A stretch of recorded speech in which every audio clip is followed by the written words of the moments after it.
Danas govorimo o jednoj od najpoznatijih i najotmenijih torti srednjoevropske postslastičarske tradicije, o čuvenoj Esterhazy torti. To je torta koja se vezuje za plemstvo, Beč, Budimpeštu i period kada je desert bio simbol elegancije, a ne samo slatkiš posle ručka. U narednih nekoliko minuta čućete sve o poreklu Esterhazy torte, njenom originalnom receptu, sastojcima, zanimljivostima, varijacijama koje su se pojavile tokom vremena i naravno kako se pravi kod kuće.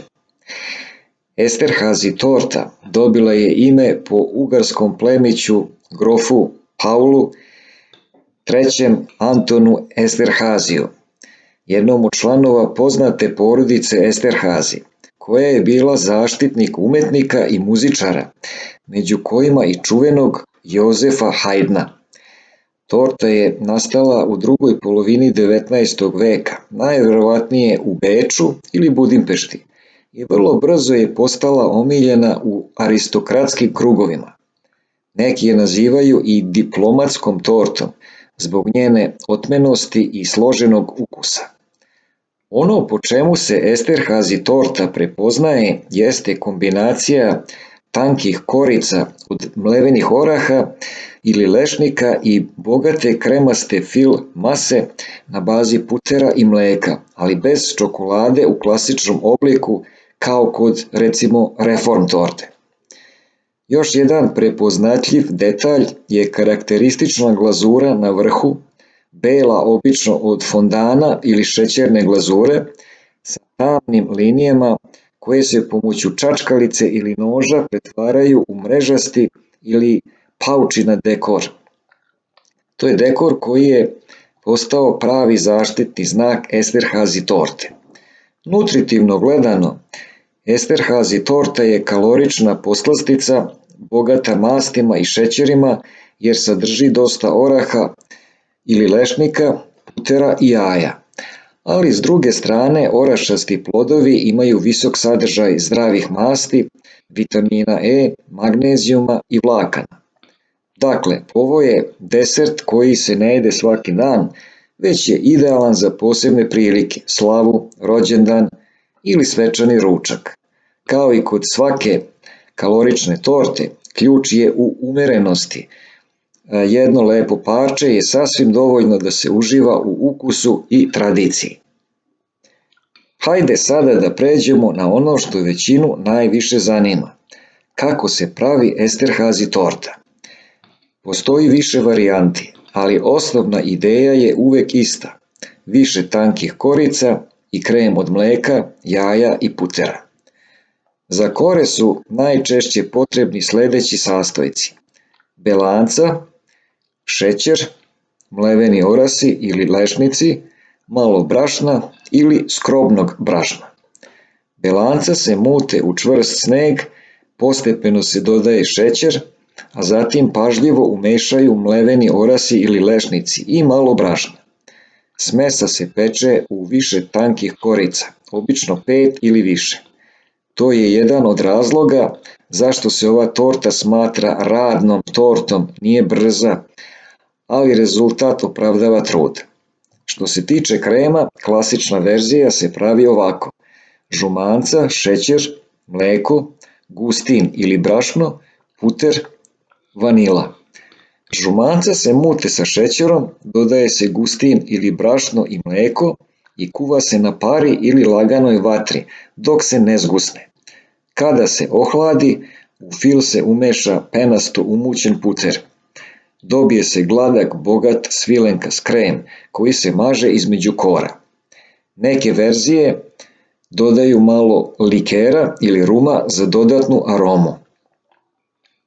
Kada se torta sastavi, prelazi se na finalni dekorativni deo, glazuru. Klasična Esterhazy dekoracija sastoji se od bele glazure preko koje se iscrtaju koncentrični krugovi od tamne čokolade. Zatim se čačkalicom ili tankim nožem povlače linije od centra ka ivicama i obrnuto, čime se dobija karakteristična paukova mreža izgled. To je detalj koji čini tortu odmah prepoznatljivom. Zanimljivo je da danas postoji mnogo lokalnih varijacija. U nekim zemljama se koristi badem umjesto oraha, negde se dodaje kakao u krem, a ponegde se torta pravi u obliku rolata ili minjona. Ipak osnovna filozofija ostaje ista, spoj orašastih plodova, putera i fine kremaste strukture. Kada govorimo o upotrebi u kulinarstvu, Esterhazy torta se uglavnom povezuje sa svečanim prilikama.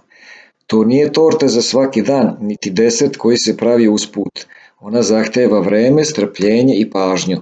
Upravo zbog toga je mnogi doživljavaju kao kraljicu torti. U poslastičarnicama širom bivše Jugoslavije često se nalazi u vitrini među najprestižnijim kolačima, rame uz rame sa reform tortom, saher tortom ili diplomat tortom. Još jedna zanimljivost je da se ova torta često pravi dan ranije. Što duže odstoji u frižideru, kore bolje upiju vlagu iz krema, a ukusi se sjedine. Mnogi će reći da je Esterhazy torta najbolja tek sutradan, kada je potpuno raskošna, sočna i aromatična.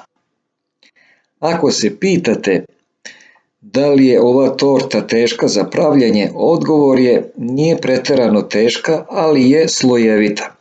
Potrebno je malo iskustva sa pečenjem kora i kuvanjem krema, ali uz dobar recept i malo strpljenja rezultat je gotovo zagarantovan. To je torta koja ostavlja utisak kako izgledom, tako i ukusom.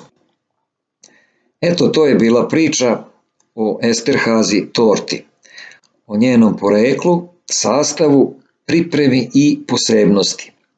Ova torta nije samo desert, već i deo kulinarske istorije centralne Evrope. Ako volite orašaste plodove, fine kremove i elegantne deserte, Esterhazy torta je pravi izbor za vas. A možda će vam baš ovaj video biti inspiracija da je napravite kod kuće i da uživate u ukusu koji je kroz vekove krasio plemićke trpeze. Eto, dragi gledalci, u ovom videu smo rekli nešto više o Esterhazy torti. Poreklo, zanimljivosti i kako se pravi. Ako vam je video bio zanimljiv, lajkujte, delite i prijavite se na moj kanal, a mi se vidimo u sljedećem videu koji govori o zdravlju i o hrani. Hvala na pažnji i prijatan dan!